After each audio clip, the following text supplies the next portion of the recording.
Hello দর্শক, আসসালামু আলাইকুম। স্বাগতম ট্রাভেলার্স ভাইয়ের আরও একটি নতুন ব্লগ ভিডিওতে।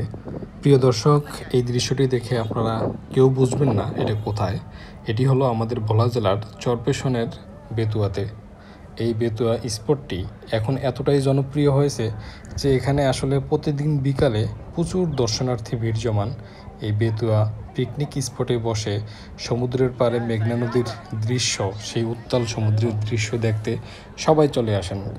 আর আপনারা যে নিচের যে স্থানটি দেখতে পাচ্ছেন, এটি সম্পূর্ণ একদম মেঘনা নদীর কোল ঘেঁষে মেঘনা নদীর সমতলে বসে এখানে মেঘনা নদীর ঢেউয়ের গর্জন এবং বোটের যে একটা দৃশ্য, বোট চলার দৃশ্য, স্পিড বোটে করে পুরো মেঘনা নদী ভ্রমণ করার দৃশ্য সব কিছুই পেয়ে যাবেন আমাদের এই বেতুয়াতে আসলে।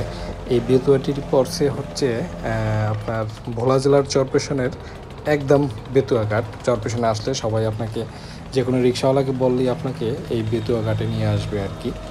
তো যাই হোক, আমিও চলে আসলাম। আমি সবসময় বাড়িতে আসলে আমি এই বেতুয়া ঘাটে চলে আসি।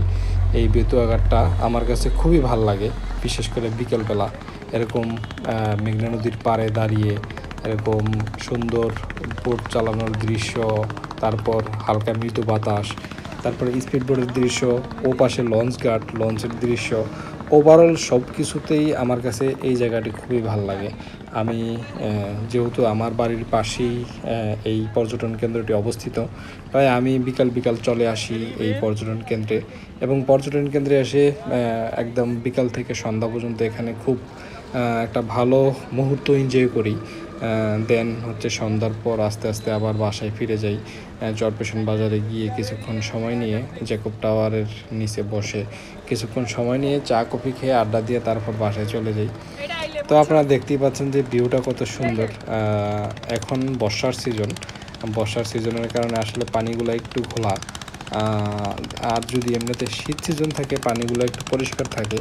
তবে মেঘনা নদী তো সবসময় পাড় ভাঙে, পাড় ধসে পড়ে। এই পাড় ভাঙার কারণে আসলে মাটিগুলো সবসময় খোলা থাকে। তো এখন প্রায় সন্ধ্যার কাছাকাছি চলে আসছে। অনেকক্ষণ হাঁটাহাঁটি করে ঘোরাঘুরি করে দেন হচ্ছে আপনার এখন চলে যাব। তো এদিকে আবার আকাশে মেঘও ধরছে খুব, হয়তো বা বৃষ্টি নামবে। আপনারা দেখতে পাচ্ছেন প্রচুর বাতাস। আর আজকের এত দর্শনার্থী, ভাবতেই পারি না যে আজকে এত দর্শনার্থী হচ্ছে এখানে আসবে। দেখেন কি পরিমাণ দর্শনার্থীর ভিড়। আপনারা যে জায়গাটি দেখতে পাচ্ছেন এটি হচ্ছে রোড থেকে প্রায় 10 মিটার নিচে। এটি এখন বাটার সিজন, যদিও বর্ষাকালে কিন্তু একদম রোডে পানি উঠে যায় যখন প্রচণ্ড বর্ষা হয় আমাদের চরপেশনে, বিশেষ করে ভোলা জেলায়। বর্ষার সিজনে এই জায়গাগুলো সম্পূর্ণ ডুবে যায়। তো এখন যেহেতু ভাটা চলতেছে, একটু পরেই জোয়ার আসবে, সন্ধ্যার পরই হচ্ছে এদিকে জোয়ার আসবে।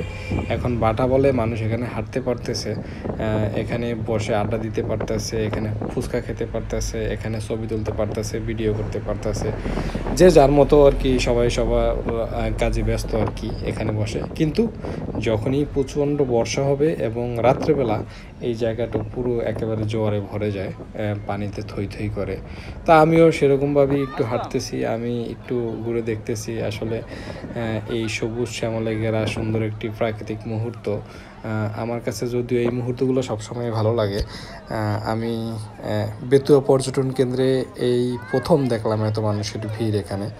আমি হাঁটি, আমার ক্যামেরাম্যান আমার পিছন থেকে, আসলে আমার ক্যামেরাম্যান না, ও আমার একটা ফ্রেন্ড, ও আমাকে ভিডিও করার জন্য সহায়তা করতেছে।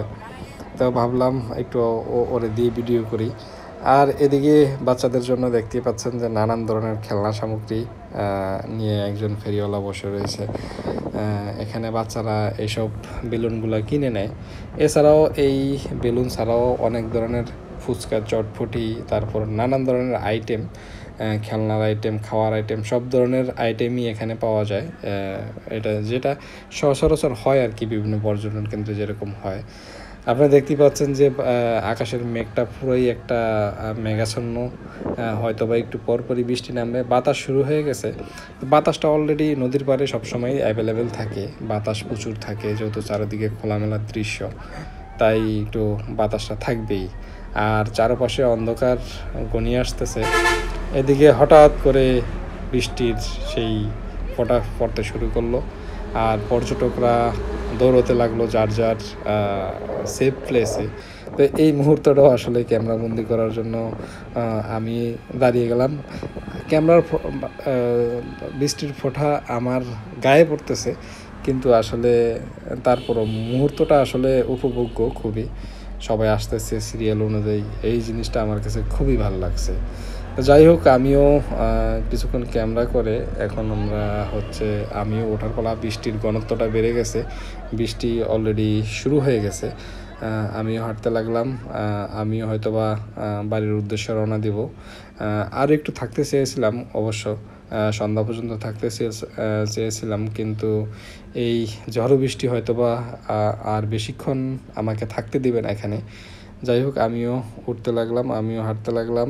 হয়তোবা রাস্তায় উঠে আমার ফ্রেন্ডকে নিয়ে সরাসরি চলে যাব চরপেশনে, যেহেতু বৃষ্টি শুরু হয়ে গেছে। আর বেত্তা নদীর তীরেই আমাদের আরও একটি রেস্টুরেন্ট রয়েছে, সুন্দর একটি প্রাকৃতিক পরিবেশে খোলামেলা একটি রেস্টুরেন্ট রয়েছে, কাঠ আর বাঁশ দিয়ে তৈরি রেস্টুরেন্টটি। ওই রেস্টুরেন্টটিও যথেষ্ট সুন্দর। আমি হয়তোবা আজকে দেখাতে পারবো না, হয়তোবা আবার পরের দিন বা কোনো দিন আসলে হয়তোবা আপনাদেরকে ফুল একটি রেস্টুরেন্টের ডেকোরেশনের ভিডিওটা আপনাদেরকে দেখাবো যে কত সুন্দর। আর এছাড়া চাইলে আমার পূর্বের একটি ভিডিও আছে এই রেস্টুরেন্টের, আপনারা সেটাও দেখতে পারেন। তো আজকে আমি আর ওদিকে যেতে চাচ্ছি না, রেস্টুরেন্টের দিকে, যেহেতু বৃষ্টি ঘনিয়ে আসতেছে। হয়তোবা একটু জোরেই বৃষ্টি পড়বে, মেঘ দেখলেই বোঝা যায়। আর যেহেতু এদিকে বাতাস প্রচুর, বৃষ্টি থেমে যেতেও পারে, বলা যায় না। আর যেহেতু সন্ধ্যা হয়ে গেছে, তাই আমিও আর বেশিক্ষণ থাকবো না এখানে, আমিও চলে যাব এখন। তো আশা করি আপনাদের কাছে ভিডিওটি ভালো লাগছে, প্লেসটি ভালো লাগছে। আর সর্বশেষ আমি বলে দিই এই জায়গাটিতে কিভাবে আসবেন। যারা চেনেন না তারা প্রথমে চরপেশন উপজেলা আসবেন, চরপেশন বাজার থেকে থানা রোড চলে আসবেন, যেটি চরপেশনের পুরানো বাস স্ট্যান্ডের সামনেই থানা রোড। ওখানে এসে যে কোনো রিক্সাওয়ালাকে বললেই হবে যে আমি বেতুয়া যাব। চরপেশন থেকে বেতুয়ার দূরত্ব 6 থেকে 7 কিলোমিটার। এটা আমার কাছে সম্ভব আর কি, এটা 1 কিলোমিটার কম বেশি হতে পারে। তো রিক্সাওয়ালাদেরকে বললে রিক্সাওয়ালারা আপনি চাইলে রিজার্ভ নিতে পারবেন, আবার চাইলে লাইনের গাড়িতে করে আসবেন। যদি লাইনের রিক্সাতে আসতে চান সেক্ষেত্রে ভাড়া পড়বে 20 থেকে 30 টাকা। আর যদি রিজার্ভ রিক্সা নিয়ে আসতে চান সেক্ষেত্রে 1 থেকে 150 টাকার মতো হয়তো আপনাদের কাছ থেকে চাইতে পারে রিক্সাওয়ালারা। তো এই ছিল আজকের ভিডিও। আশা করি আপনাদের কাছে ভিডিওটি ভালো লাগছে। সবাই চ্যানেলটি সাবস্ক্রাইব করবেন এবং ফেসবুক পেজটি ফলো করে অবশ্যই সঙ্গে থাকবেন। আল্লাহ হাফেজ।